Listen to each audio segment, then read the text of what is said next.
In this video, I'm going to simulate as many particles as possible in Blender, and if Blender crashes, the video ends. This is not going to be a tutorial, I'm just going to try some techniques to really push Blender to its limits. So I have made a background to be this crash image. So if Blender crashes, it will just close and then you'll see the image and the video will end. So first of all, what I want to do is I want to make a particle emitter, give it a particle system, and I want to turn off gravity, record some keyframes here. Whoop, moving it around. So we're going to have this crazy particle simulation. Let's call this Please Don't Crash. So here we got our particle emitter. And now what we could do is that we could just increase the number of particles. But I want to try something a little bit more unstable. Okay? Because I think this is just gonna slow things down. So what I wanna do is I wanna make a smoke simulation, and I'm gonna turn this smoke simulation into a force field. I'm not sure if you knew that that was possible, but it is possible. So if you go to the physics properties under, I think it's viewport display, you can enable vector display. Hang on, let me hide the particle system.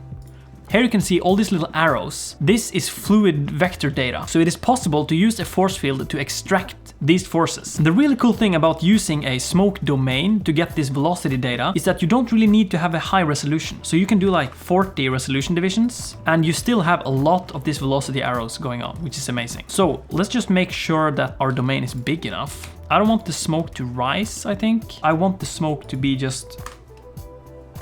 Yeah, oh, look at this. Yeah, this is gonna be beautiful. Let's just bake the smoke simulation and then we can come back to it if you like to. So I'm gonna bake the smoke simulation so we can get back to focusing on the particles because we need a lot of particles. So now what we have to do, we have to make a force field called fluid flow, and let's set this force field to be the smoke domain. So now if you look at the particle simulation, look at this beauty. Look at that. Look at this beautiful fluid going like whoosh. I love this so much. But this isn't really visible in the viewport yet, so we need to turn this into an actual object. I think we actually want just a cube to be the particle. I think we want to try that for now. I mean, it's a rookie mistake to have too many vertices in your particle, and maybe like a triangle. No, let's do a cube first. Yeah. Okay, so now let's set this to be the cube. There we go. Now we have a lot of cubes. Oh, it's beautiful. But all the cubes are rotated the same way. It's too uniform. It's too cubiform. No, I give up. Let's randomize the rotation. Yeah, look at that. That's better. Yeah, that's way better. Let me just add a more interesting shader to this real quick. I'm sorry, I'm teasing you. I don't mean to. Okay, so these nodes aren't gonna affect the particle simulation directly. I just want to see bright colors before my computer dies, okay? This is all about aesthetics at this point. That's cool. I don't really know what's happening, but that's really nice. Look at that. You can see this, there's like this light at the beginning. Look at this. Oh, look at that. Now we are talking. And the colors are stupid, so let's get rid of those for now. Okay, yeah, and then these are lighting up the other particles. This is beautiful. Oh, we can use the rainbow as the color. Yeah, it's like this. Now it all comes together. There's the rainbow. Okay, so here's the node setup for the shader. You can take a screenshot if you like. Okay, now let's start pushing things here. So we are currently at 10,000 particles, and it's actually playing in real time in cycles, which is pretty wild. By the way, these are my PC specs, so we're gonna have to crank these numbers, I think, to be able to make Blender crash. So here's our simulation. Let's add some more particles. So we are at 10,000 particles. Let's do 100,000 particles. Seems to bake at a reasonable speed. Okay. Oh, wow. That looks awesome. Hang on, we got some streaks here. I don't like these streaks. I'm not sure if you can see them. They go like this. I think they are because we don't have enough resolution on our emitter. So we're gonna subdivide our emitter. So let's do 100,000 particles one more time. Okay. Oh wow, look at this. This is amazing. Oh my god, I feel like I'm looking at some AI artwork. Let's do more particles. So we're at 100,000. So one more, that's 1 million particles. Let's click bake. Seems to be working. We're baking 1 million particles. What is this, 5 gigabytes? Oh my god, we're...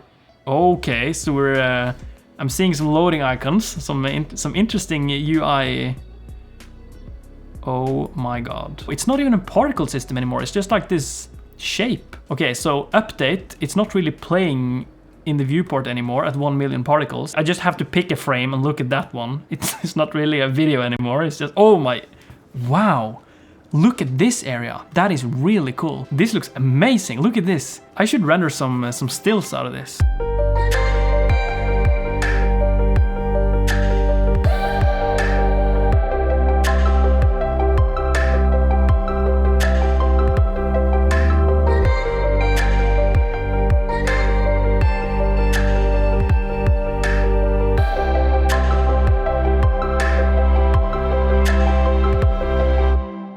I'm unironically getting like chills.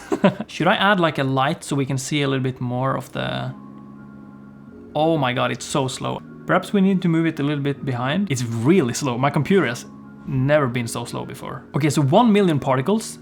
It unironically looks like artwork. You can just go to any frame, and after the denoiser has landed... Oh, hang on. Okay. Come on, Blender, you got this, you got this. It's just 1 million particles. I mean, this is okay. Okay, nice. Whew. Let's do 10 million. Okay, so I'm gonna keep it in render view, and I'm gonna add another 0. So now we're going to bake 10 million particles. Now let's click bake. Okay, it's working. 2 seconds of this simulation is 60 frames, so that's 3 gigabytes per 2 seconds. That's crazy. And that's 10 million cubes being simulated right now. Please don't crash. Or I don't think it's gonna crash while we're simulating it. I think it's gonna crash the second I try to look at it, you know? And why am I in render view? I mean, why? I shouldn't be in render view while I'm baking this. We're at 50%, we're at 9 gig, oh my god, almost 10 gigabytes. Okay, I'm not touching my computer. We're at 15 gigabytes, 10 million particles. I genuinely hope it doesn't crash because there were so many cool things at 1 million particles. Okay, 100%. Oh, I'm gonna save this. It's 33 gigabytes. It's gonna take forever to save this. At least let me look at it. Please, don't do this to me. I just want to see it super quickly. Okay. Oh my god, it worked. Lol, it's just... Okay, that's super uninteresting. 10 million particles, just I don't even know what this is. This is getting spicy. I'm having pretty low FPS in the viewport though. Okay, so now we're getting some interesting shapes, I think. Yeah, let's set it to render view. Oh, nothing's happening. It's so slow. It's really, really slow. Oh my god, look at that. That looks amazing. Yeah. I want to try and simulate a few more frames. Oh, what was that? No, it's good. It's okay. Okay, so it's going slower and slower because we're adding more and more particles to the simulation. Oh, we're getting something really interesting here, I think. There's gonna be like a collision. So here's the deal. You know, it says we're simulating 10 million particles, but that's the entire range from frame 1 to frame 250. So right now we're at 4.7 million particles. So let's set this to render view and let's see what it looks like. Oh, I'm not sure if you're seeing these patterns that I'm seeing, but this looks, ever since I turned off the noise threshold, this is looking so interesting. Regardless of whether we crash or not, this has been really interesting to just see what happens when you look at these numbers of particles. I mean, the details here, these are amazing. Oh, and look at this. It looks like some sort of threads are like ripping this apart. I think this could look really nice at frame 140. Let's try it. I think this is going to look really interesting. Now we're seeing the emitter again, and this emitter is going to throw some beautiful lighting on all this. Yeah, I'm going to stop it here. Please stop. Please don't crash now, please. Okay, yes. 5,582,335 particles has been spawned so far. Or probably -2 or something because we have a plane on it. Oh, look at this. Oh my. Look at the light just bouncing around in here. That looks awesome. This is insane. So this is what 5 million particles looks like. Can I try and navigate here? Let me just try and change my view a little bit. Okay, look at that. I want to get closer. This looks crazy. So what's happening over here? Look at that. It's like waves of cubes. And we have this like spiral here. That's amazing. I want to try and do 160 frames. So we get up to 6 million particles. Okay, 160. No. Let's keep going. Okay, nice. Yeah, okay, so we're going. Okay, 157, 158. I'm gonna have to stop it at 159 because there's so much delay. Okay, so I stopped it now. Now it's gonna stop at 160, right? Stop. Okay, nice. Let's try and look at this in the rendered view. Very cool. 6.3 million particles. Let me zoom in a little bit. Look at when the cubes are getting chopped away by the emissive cubes. It looks like they're disintegrating like that. This looks so cool. Oh, and you can see the specks of the, yeah. It looks like the eye of a whale. I want to add a camera and render this out as an image. Yeah, I want to do that. So I want to zoom out. I just really hope it doesn't crash when I'm making the camera. Let's go Shift A. You know, this is stupid. I shouldn't be doing this, but I just have to save an image from this. So I just have to make a camera. Camera has been clicked. Okay, so there's a camera somewhere in the scene right now. I can't see it because there's 6 million particles in the way. Control Alt Numpad 0. Yes, we got a camera. I don't want to move the camera. I'm gonna just make it wide angle. Let's do 35. You can do it. You can do it. You can do it. Oh, okay, nice. Oh, should we do depth of field? Is that stupid? I want to try some depth of field. Yeah, we have to. I don't know how I'm gonna be able to set the focus though. Yeah, I'm just gonna do the depth of field distance pick. And then I want to do like a super shallow depth of field, like 0.1. I'm gonna mess this up just because of the depth of field, but it's gonna be worth it. Oh, I wonder if we want to have motion blur enabled. Is that enabled by default? Okay, so we have enabled motion blur. That's probably gonna be a little bit crazy. So let's go render image. Okay. I think that rendering in Blender is probably one of the most stable parts. Every time Blender crashes, it's always in you're tweaking something or you're just trying to make something work, and it just quits on you, right? But when you're rendering, I feel like it's either super slow or it's just not working at all. It never crashes. So I have a good feeling about this.